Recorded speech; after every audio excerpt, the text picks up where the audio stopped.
Manchester City harus menelan pil pahit setelah dibantai Arsenal dengan skor telak 1-5 dalam lanjutan Liga Inggris 2024-2025 di Emirates Stadium, Senin, 3 Februari 2025. Kekalahan ini tidak hanya mengejutkan, tetapi juga menimbulkan pertanyaan besar mengenai masa depan Pep Guardiola di Etihad Stadium.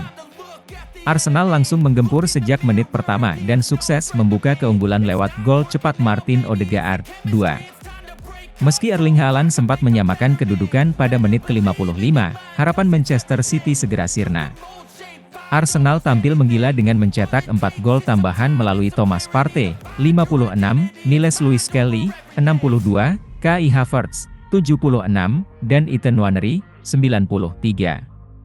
Hasil ini membuat Arsenal semakin kukuh di posisi kedua klasemen dengan 50 poin, terpaut 6 angka dari Liverpool yang masih berada di puncak.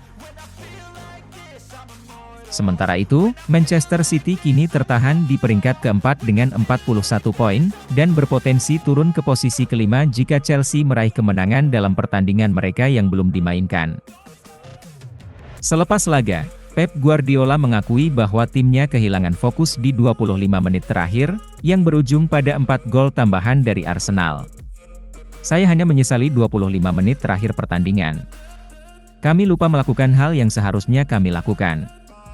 Terlebih melawan tim seperti Arsenal yang mendapat dukungan penuh dari para supporter mereka, ujar Guardiola dikutip dari BBC Sports.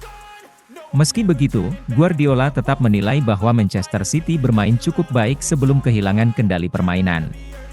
Kini, ia bertekad untuk segera melakukan perbaikan, terutama di lini pertahanan, sebelum menghadapi jadwal padat di berbagai kompetisi. Kekalahan ini mencoreng catatan Guardiola yang sebelumnya tidak pernah kalah telak dari Arsenal asuhan Mikel Arteta. Dalam 5 pertemuan terakhir, The Gunners sukses mencatat 3 kemenangan dan 2 hasil imbang melawan Manchester City. Tak pelak, kegagalan ini memunculkan spekulasi bahwa Guardiola bisa saja didepak jika tidak segera memperbaiki performa timnya. Apalagi, City juga menghadapi tantangan besar di ajang lain.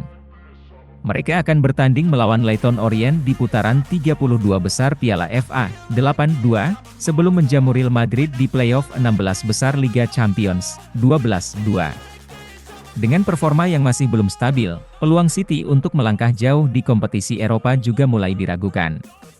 Sementara para fans Arsenal meledek dengan nyanyian soal kemungkinan Guardiola dipecat, publik sepak bola kini menanti apakah sang pelatih Spanyol mampu membalikkan keadaan atau justru menghadapi nasib pahit di akhir musim ini. Menarik untuk dinantikan, apakah dominasi Guardiola di Manchester City benar-benar mulai runtuh?